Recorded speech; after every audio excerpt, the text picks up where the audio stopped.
Hello everybody and welcome to my channel today. Today we're going to be working on a demonstration for the basic methods of cooking videos that came out recently. Today we're going to be doing steaming, and it's a special procedure known as En Papillote, which means in paper. I will be making salmon with thinly sliced watermelon radishes, sliced fennel, lemon, thyme, and garlic en papillote. This procedure is super easy to do as long as you can wrap the paper. It also provides easy cleanup and maximum nutrition. So let's get started.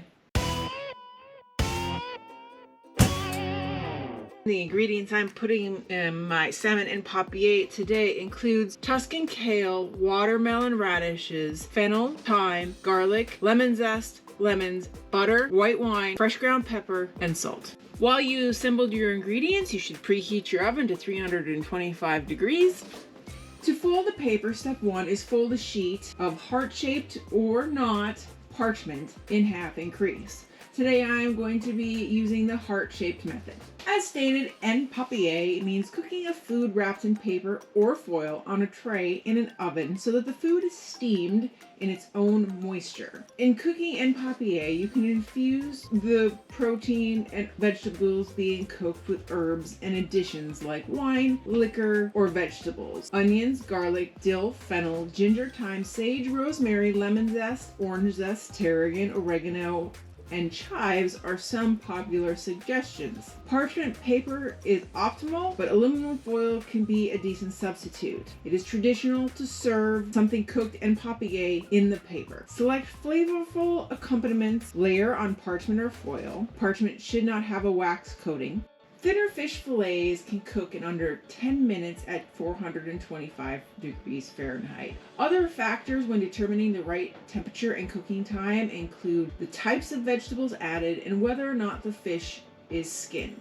To determine the doneness, look for a puffed up, slightly browned parchment package. Open it carefully. Steam burns are no fun. Create a steamy environment with any additional liquids that you might want. I will just be adding a small amount of white wine and then fold the paper. Fold the empty half of the parchment over the vegetables to enclose the ingredients. Twist the last fold at the bottom several times to make a tight seal and fold it under the packet. As you can see, it's kind of very similar to how you would wrap a calzone. I'm just going to go back through and double check this because I don't want it to come loose in the cooking process. Sauces that go well with proteins cooked en papillote include beurre blanc, hollandaise, and béarnaise. These sauces we'll be exploring in the future. Today I am choosing to use no sauce. Now that you've assembled your en papillote, you can put it into your 425 degrees preheated oven, and that's this in Celsius, and cook it for about 10 minutes. If you are cooking chicken or lamb, you're going to have to increase your cook time by at least 10 to 20 minutes. Generally, you'll know when your dish is done when the package starts to brown and puff up. So you're going to want to make sure to start keeping an eye on your en papillote starting at about 10 minutes. If you're using more fibrous or root vegetables such as potatoes or sweet potatoes, you may also need to increase your time. How long you cook your en papillote is highly determined on the type of protein, if you're using protein, and the type of vegetables that you are putting into your en papillote. All right, let's get this in the oven.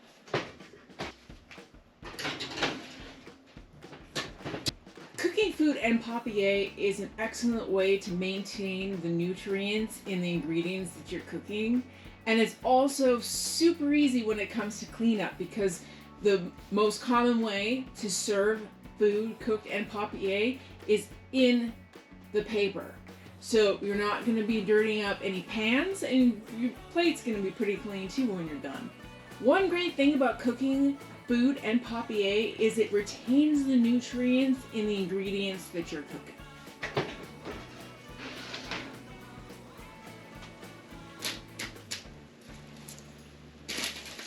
Came loose, so that's not good. I did not curl it tight enough, but this should be fine.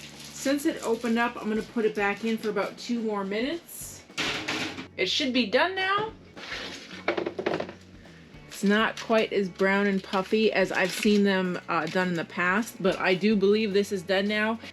Let's open this up, and be very careful when you open up anything that's been steamed in paper. It will be very hot.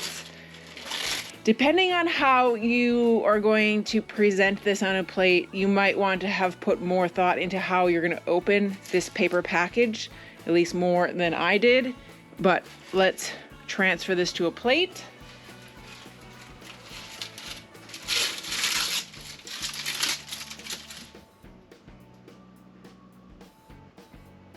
All right, time to give it a taste.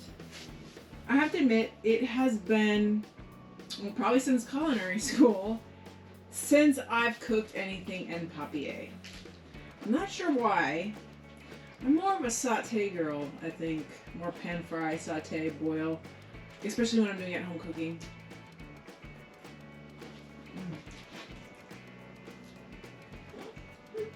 These watermelon radishes are really, really good steamed.